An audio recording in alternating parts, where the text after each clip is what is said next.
Shalom, Bapak Ibu yang dikasihi Tuhan Yesus. Puji Tuhan, kita bisa hadir pada pagi hari ini. Sebelum kita melakukan aktivitas di hari pertama minggu ini, kita menghampiri Tuhan di pagi hari ini, mencari hadirat Tuhan, untuk kita dapat memuji dan membesarkan namanya, serta mendengarkan firman-Nya. Haleluya, haleluya. Ku renungkan firman-Mu siang dan malam, ku pegang perintah-Mu dan ku lakukan. Engkau tahu ya Tuhan, tujuan hidupku hanyalah untuk menyenangkan hati-Mu, menyenangkan hati-Mu, menyenangkan hati-Mu.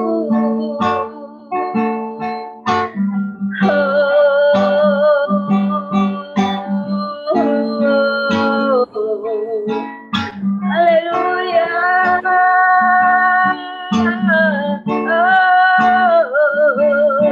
Pakai saja kami Tuhan,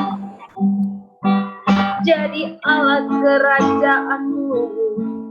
Haleluya. Terima kasih Tuhan. Terima kasih Tuhan. Pagi hari ini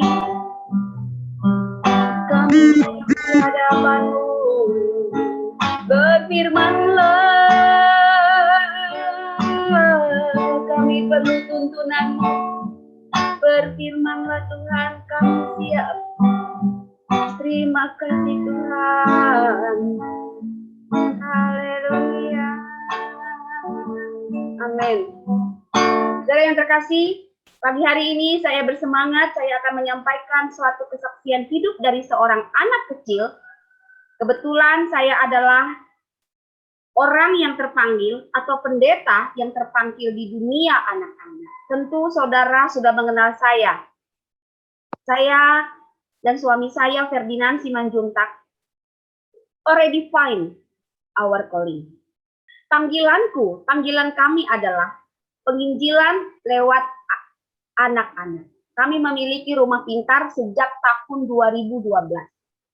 Sejak tahun 96 saya lulus teologi, langsung saya jadi guru agama di IPK Sunter. Inang Floria, tolong di-unmute. Bu Inang, tolong di-unmute, Pak. Oke. Ini lupa itu gara-gara batuk Inang Floria. Saya lulus teologi tahun 95. Tahun 96, 95-96 saya coba ke jemaat. Kalau di GKI itu harus jadi tua-tua khusus. Ternyata saya tidak sanggup, saudara. Tidak gampang jadi pendeta. Apalagi di GKI. Dituntut sempurna. Tutur kata, cara berjalan, cara berpakaian, aktivitas semua dipantau. Kita bagaikan rumah kaca. Kalau ke bioskop, ketahuan. Belanja mulu ke Hero, ketahuan. Apa kita beli, ketahuan. Jadi betul-betul saya menjadi rumah kaca dan saya tidak sanggup. Lalu saya memilih jadi guru agama di sekolah Kristen IPK Sunter. Jadi kalau saudara sering jalan di tol Kebun Jeruk, ada bacaan IPK Puri. Nah, itulah tempat saya mengajar. Saudara, saya mengajar di IPK Sunter itu selama 11 tahun. 2005 saya resign karena saya diberi karunia anak 2, laki-laki dan perempuan. Selama saya mengajar, kami dua-dua suami istri kerja. Jadi 2 anak, 2 pembantu. Pembantu saya set jadi suster. Jadi khusus jaga anak ya. Tidak usah masak, tidak usah nyuci. Tukang cuci 1. Habislah gaji kami untuk bayar 3 orang ini. Pembantu kami 3. Bukan orang kaya ini, tapi demi anak. Saya pikir-pikir daripada bayar manusia 3 untuk merawat anak, mendingan saya keluar, suami yang bekerja. Tuhan pasti mencukupkan. Ketika saya memilih keluar dari IPK, saya memilih untuk menjadi ibu rumah tangga saja. Ikut apa yang suami kasih. Mau ditaruh di kolong jembatan, mau ditaruh di tenda, mau ditaruh di istana, saya nurut. Karena saya istri. Bukan tugas saya bekerja. Saudara, diberkati. Kalau engkau menempatkan posisimu di posisi yang Tuhan mau, jangan istri jadi kepala. Suami yang kepala. Jangan dibalik. Kalau dibalik berkatnya mandek. Tapi kalau kita taat, nah ini dia kuncinya. Kunci khotbah saya hari ini, kalau kita taat firman Tuhan, walaupun saya teologia, jago berkhotbah, kalau hari Minggu di atas mimbar, suami saya di jemaat, jangan di rumah kita menjadi sok kepala besar. Kita harus menempatkan diri lagi di bawah. Rezeki suami, apa adanya saya terima. Tidak nuntut, tidak pernah minta berlian, tidak pernah minta emas-emas, nurut aja dan diberkati. Katakan amin, saudara. Jadi inilah tema khotbah saya hari ini. Anak kecil bisa mengubah hidup seseorang. Kelahiran anak saya bisa berubah kepada rule-nya. Saya istri saja, suami yang bekerja. Jangan saya paksa, saya bekerja. Karena waktu itu gaji kita tinggi, suami kita secukupnya, tetapi kita harus bergabung. Tapi ketika saya percayakan kepada Tuhan dengan gaji dari suami saja, Tuhan berkati. Yes, haleluya. Saya masuk ke dalam khotbah. Itu baru pendahuluan. Saudara, khotbah saya pada pagi hari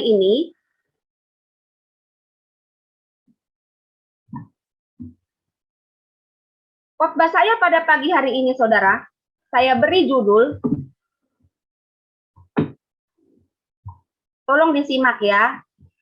Saya beri judul, Tuhan bisa memakai seorang anak. Saya ulangi. Tuhan bisa memakai seorang anak. Saya jelaskan lagi. Anak kecil yang belum dewasa. Seorang anak-anak. Saya akan mengawali khotbah saya dengan cerita. Saya tanya. Ya. Seorang anak dipakai Tuhan untuk memenangkan seorang panglima. Dia anak kecil, tapi dia dipakai Tuhan. Jadi penginjil. Ya, saudara, hari ini kita belajar dari anak-anak ya.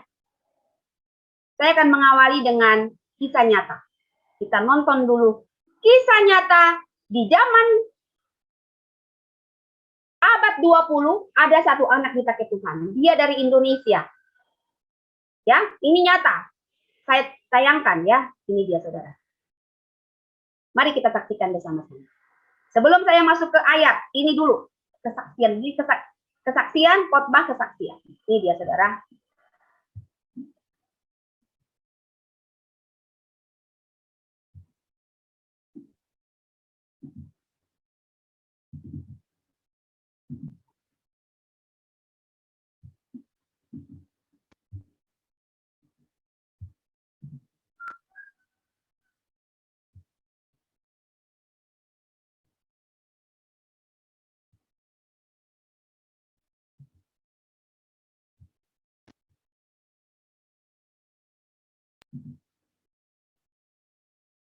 Sebentar, kenapa suara nggak kedengeran?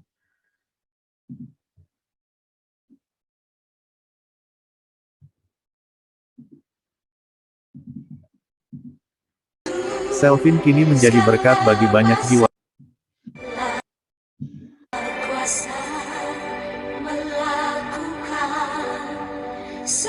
Tahun 2007 seorang anak kecil yang masih duduk di sekolah dasar di daerah Meko Tentena Poso mendapat karunia ilahi yang mampu menyembuhkan puluhan ribu orang sakit.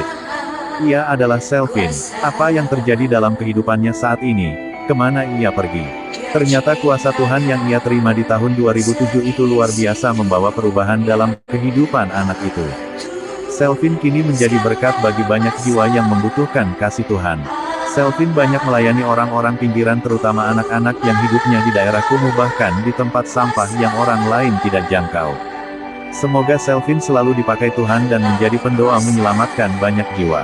Berikut sekilas tentang perjalanan Selvin.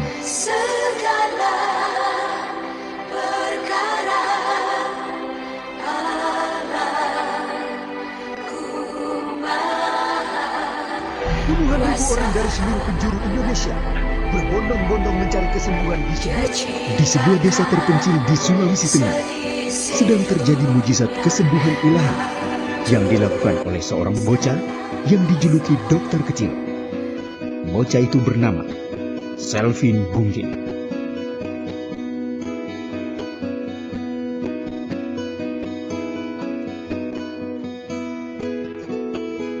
Dia bisa sembuhkan orang. Kalau saya lihat memang yang berobat itu yang sembuh. Iya, banyak itu yang disembuhkan itu di sana. Karena di sana tidak minum obat. Karena dia menyembuhkan dalam nama Tuhan.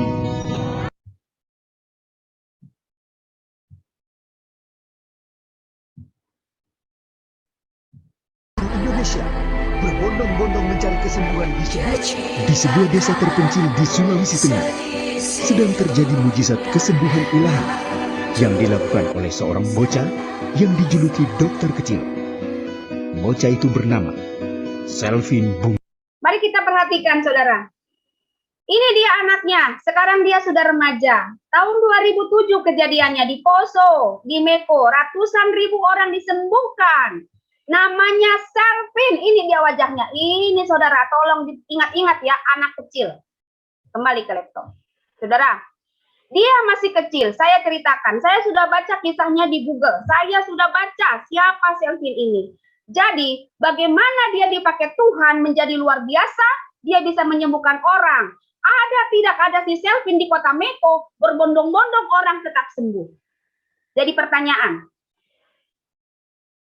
ternyata yang menyembuhkan adalah iman di hati orang yang datang itu, yang menggetarkan seorang anak bernama Selvin. Si Selvin ini kenapa bisa menyembuhkan? Awalnya mamanya sakit, Selvin berdoa, "Polos Tuhan, sembuhkan mamaku, tolong Tuhan, sembuhkan mamaku ya, sembuhkan ya Tuhan mamaku itu ya." Doanya begitu, lalu dia menyanyikan lagu dari gereja. Allah kuasa melakukan. Dia nyanyikan lagu itu terus di depan mamanya. Tiba-tiba saudara, di dalam cerita itu yang saya baca, ada sinar ya, berkata kepada dia, Selvin, kaget dia. Aku akan memberi engkau lebih. Asal engkau dan keluargamu taat kepada. Saudara, kemungkinan itu malaikat apa Tuhan, tapi ini dialami seorang anak. Sejak itu saudara, mamanya sembuh. Tersiarlah kabar kemana-mana. Datanglah orang minta disembuhkan oleh Selvin. Selvin cuma nyanyi. Dia cuma berdoa, Bapa kami, sembuh, sembuh, sembuh, sembuh, sembuh ribuan orang. Saya nggak ngarang. Nanti lanjutkanlah tontonannya. Nanti saya share linknya. Saudara, Tuhan memakai seorang anak kecil tahun 2007.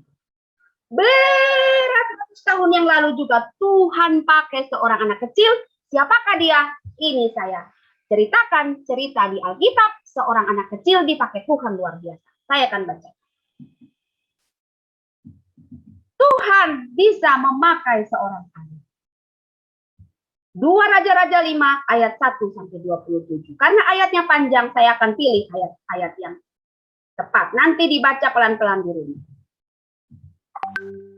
Naaman, seorang panglima Raja Aram, adalah seorang terpandang di hadapan tuannya dan sangat disayangi. Sebab oleh dia Tuhan telah memberikan kemenangan kepada orang Aram.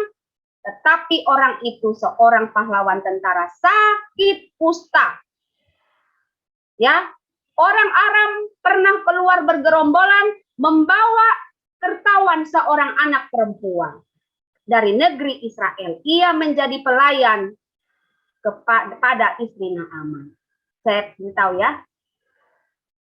Saya akan fokus kita adalah si Naaman. Naaman ini siapa saudara? Dia adalah seorang panglima di kerajaan Aram. Aram bukan kerajaan Israel. Mereka tidak percaya kepada Tuhan, percayanya kepada dewa-dewa. Namun Tuhan telah memberikan kemenangan kepada orang Arab. Tuhan loh yang beri kemenangannya. Ini ada Tuhan. Tetapi kemudian si Naaman ini sakit kusta. ini kita catat. Dia dibuat Tuhan sakit kusta. Jadi waktu itu orang Aram berperang dengan Israel. Orang Aram menang. Mereka menang. Lalu mereka menawan seorang anak, dibawa seorang perempuan Israel, mereka bawa seorang perempuan dari negeri Israel, mereka bawalah perempuan ini ke Aram. Nah, inilah yang menjadi fokus kita, saudara. Anak perempuan dari Israel ini yang akan saya ceritakan sekarang.